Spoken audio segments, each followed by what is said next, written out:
It all started with her laptop. She asked me to fix it, something about it running slow, too many windows freezing up. I didn't think much of it. In our house, I'm the one who deals with tech stuff. She barely has the patience to troubleshoot a phone update, let alone a computer issue. I had a few hours to kill, so I sat down, opened it up, and got to work. At first, it was the usual routine. Clearing out junk files, closing background processes, checking for updates. Then I noticed something odd. A folder, tucked away on her desktop, named with some random string of numbers. It didn't fit her usual organization style. My wife's the type who names her photo folders things like Vacation 2023 or Work Presentation. Nothing ever gets lost with her. But this one, this random string of numbers, it looked like something she wanted to forget about. Or hide. I should have closed it. I should have respected her privacy. But you know how that goes. There's always a little voice in the back of your mind whispering, what if? So I clicked it. Inside were photos. Dozens of them. At first, I thought they were old pictures of us, maybe ones I'd forgotten about. We've been married 8 years, you lose track after a while. But then I opened one, and my stomach twisted in knots. It wasn't me. It was her. My wife. In the pictures. But the way she was posing. Wearing things I'd never seen her wear. Doing things she'd never done with me. There was no question who these photos were meant for, and it sure as hell wasn't her husband. And just like that, everything I thought I knew about my marriage started unraveling. I don't know how long I sat there, staring at the screen. Time felt warped. My hands hovered over the mouse, frozen between rage and disbelief. I kept telling myself it had to be a mistake. Maybe these photos were old, from before we got married. But deep down, I knew better. The clothes she wore, or didn't wear, weren't from a different era of her life. They were things I had seen her wear recently. I just never knew who they were for. And then, I saw the messages. Not just photos, no, that would have been too easy. There were screenshots of texts, too. Things she had saved. Conversations between her and some guy. His name wasn't there, just a number, but it didn't matter. The content said enough. They were planning things. Meeting up at hotels while I thought she was at work late, sneaking moments when I was away visiting family, or worse, when I was home, just in another room. Each message was worse than the last. He called her names, things I never had the guts to say. She liked it, responding in ways I never imagined. It was as if I didn't know her at all. The wife I thought I had, the one who came home every night, kissed me goodnight, and told me she loved me, that woman was a stranger. But the worst part was the excitement in her words. It wasn't just the affair, it was the thrill of it. The secrecy, the danger. The way she described it, hiding this from me was half the fun for them. She didn't just love this guy, she loved that she was getting away with it. At that moment, I wanted to break something. Throw her laptop against the wall, scream until my throat went raw. But instead, I did something worse. I saved everything. I took screenshots of the photos, the messages, everything, and stored them on my phone. I wasn't sure what I was going to do with them yet, but I knew one thing, there was no going back. I didn't sleep that night. I couldn't. The images kept flashing through my mind, her body, her smile, her words. I lay next to her, in our bed, while she slept peacefully, unaware that I knew. I watched her, wondering how long she had been living this double life. How many times had she looked me in the eye, kissed me on the lips, and then sent him those messages the second I turned away. The next morning, I made a decision. Confronting her felt too easy. Too predictable. What was I supposed to say? Hey, honey, I found your dirty little secret, care to explain? No. That wouldn't cut it. I needed her to feel the same shock I had felt when I opened that folder. But more than that, I wanted him to feel it too. So, I did something reckless. I took her laptop again, this time with a plan. I dug through the messages, searching for any clue that would lead me to the man. He was careful not to mention too much personal information, no names, no obvious details, but eventually, I found it. One slip-up. In one of the earlier texts, before they got smart about covering their tracks, he mentioned his wife. I'm home, but she's working late tonight. We've got the house to ourselves. His wife. So he was married too. That was the opening I needed. I spent the next hour combing through social media. It wasn't easy, but after a while, I found him. His profile was private, but his wife's wasn't. It was all there, her name, her photos, their happy little life together. They had kids. 2 of them, actually. A boy and a girl. Picture perfect family. I sat back and stared at the screen, my heart pounding. It felt surreal. Here I was, looking at the wife of the man who had been sleeping with mine. And all I could think was, she deserves to know too. I couldn't stop shaking as I sat at the kitchen table, scrolling through this woman's life. Her profile was full of family photos, her kids at the park, birthday parties, vacations. It hit me like a punch to the gut. She had no idea. No clue that the man she trusted was sending explicit messages to my wife behind her back. But now I had a choice. I could close the laptop, pretend I never found anything, and try to salvage my own life. Or I could burn it all down. I chose the fire. I went back to the folder of my wife's photos, picking out the worst of them. The most damning ones, the ones that would hurt the most. Her posing in lingerie that I had never seen before, spread across the bed in ways she never posed for me. The kind of images that would tell the wife everything without me needing to say a word. I couldn't help but wonder how this woman would react when she saw them. Would she be like me, shocked, gutted, questioning everything she thought she knew?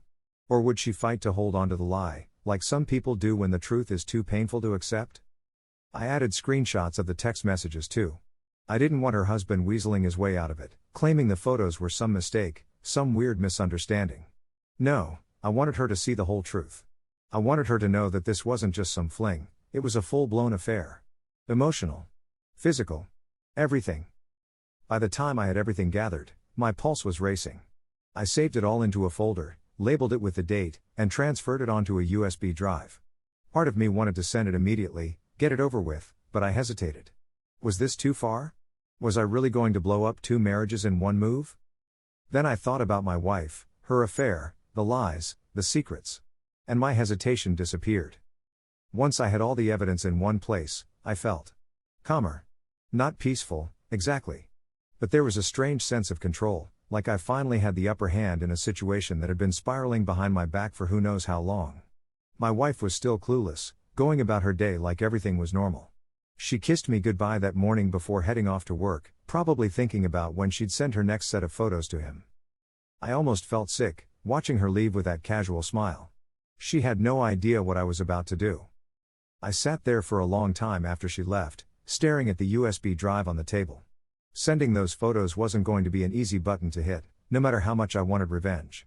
This would destroy everything, for both of us. For him and his wife, too. Their kids would be dragged through this mess. Divorce papers, custody battles, lives torn apart. But maybe that's what people like them deserved. Before I could second-guess myself again, I went back to my laptop. I found her, the man's wife, on social media, exactly where I left off the night before. I didn't add a message. I didn't need to. The photos and texts were enough. I uploaded everything from the USB drive into an anonymous email account I had created that morning. No name. No personal info. Just cold, hard evidence. I stared at the screen for what felt like hours, my finger hovering over the mouse. Could I actually go through with this? It wasn't just anger driving me now. It was something deeper, something darker. Maybe I wanted her to suffer, to feel the same betrayal I had. Maybe I just wanted to watch it all burn. But once I clicked send, there would be no taking it back. So I took a deep breath, and clicked.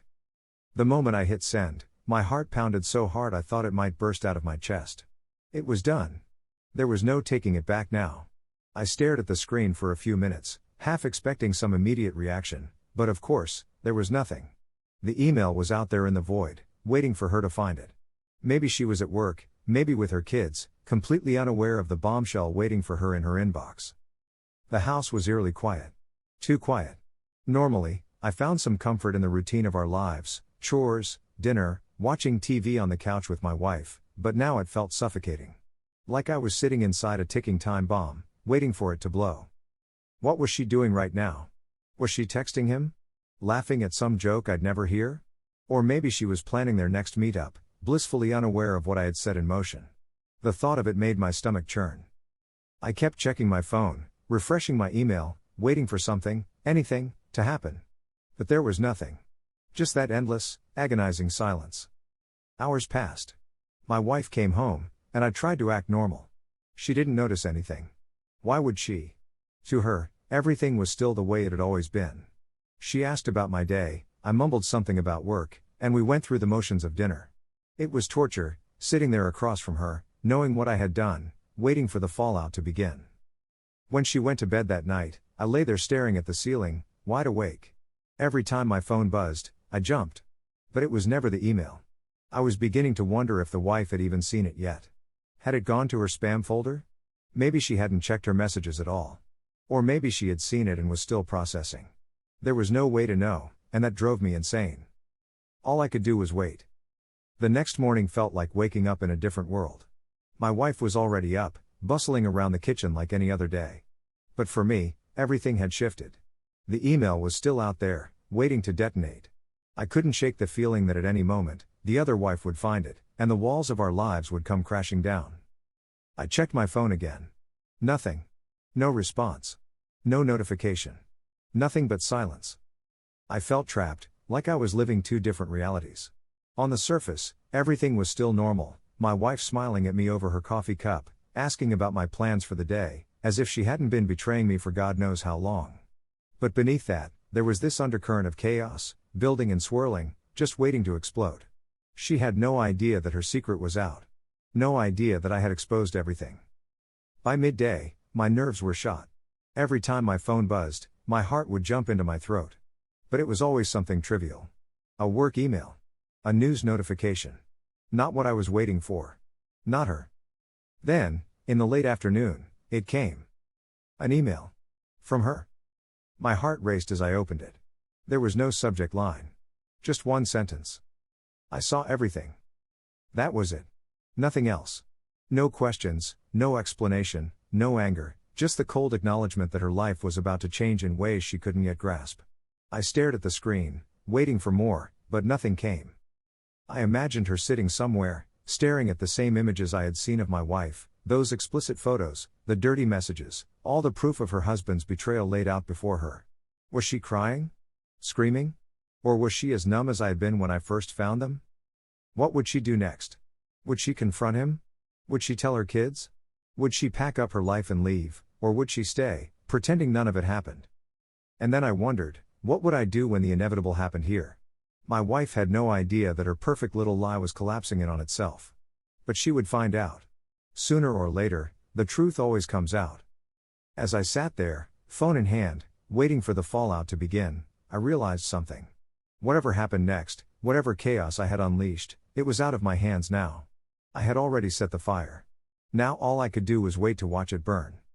And so, I sat there in the quiet of my house, my finger hovering over the screen, debating whether to respond. In the end, I didn't. There was nothing left to say. What would you do if you found evidence of your partner's affair? Would you confront them, or would you expose them to others first?